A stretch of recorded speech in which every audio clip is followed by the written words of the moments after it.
West Bengal గురించి చూస్తే 294 స్థానాలు. వెస్ట్ బెంగాల్ మనం దాదాపుగా అసలు ఈ డేట్స్ రాకముందు నుంచి కూడా మనం వెస్ట్ బెంగాల్ అండ్ తమిళనాడు గురించి ఎర్ర జర్నలిజంలో అనేక ఎపిసోడ్స్ చేసుకుంటూ వచ్చాం కాబట్టి మీకు కూడా ఈ 2 ప్రాంతాల మీద పూర్తి అవగాహన ఉంటుంది.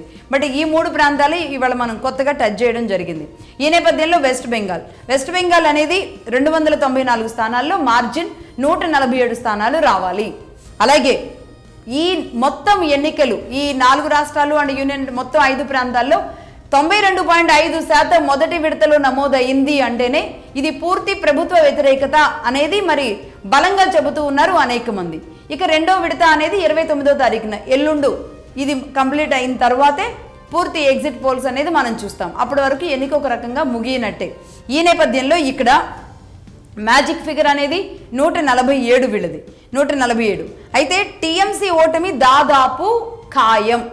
నిజానికి పోలింగ్ సర్వేస్ ఏవైతే ఉన్నాయో అన్నీ కూడా తృణమూల్ కాంగ్రెస్ అధికారంలోకి వస్తుంది అనేది బలంగా చెబుతూ ఉన్నారు. తృణమూల్ కాంగ్రెస్ అధికారంలోకి వస్తుందని అన్ని సర్వేలు కూడా అటువైపే చూపిస్తున్నాయి. కానీ మగధా న్యూస్ డే 1 నుంచి చెబుతుంది తృణమూల్ కాంగ్రెస్ ఓటమి ఖాయం, మమతా బెనర్జీ ఓటమి ఖాయం అనేది. ఎందుకు అంటే మనమేమి ఊహాజనితంగా ఏం చెప్పడం లేదు. మొదటి నుంచి మన దగ్గర ఉన్న సమాచారం, అక్కడ గ్రౌండ్లో జరుగుతున్న పరిస్థితులు, వీటన్నింటినీ కూడా పరిశీలనలోకి తీసుకున్న తరువాత మాత్రమే చెప్పడం జరిగింది. నిజాన్ని నోటిఫికేషన్ రావడానికి ముందే మనం చెప్పాము అంటేనే అర్థం చేసుకోవచ్చు. ఎందుకు అంటే ఇక్కడ ప్రజలు వ్యతిరేకించారు. నెంబర్ 1 6 అంశాలు చెబితే గనక ఒక రకంగా మమతా బెనర్జీ గవర్నమెంట్ లీడర్షిప్ని 3 టర్మ్స్ తర్వాత 15 సంవత్సరాల తర్వాత అంటే దాదాపుగా 10 ఏళ్ల నుంచే తిరస్కరిస్తూ వస్తున్నారు. కానీ తప్పని పరిస్థితుల్లోనే ఈ 5 ఏళ్ళు ముందుకు జరగడం జరిగింది.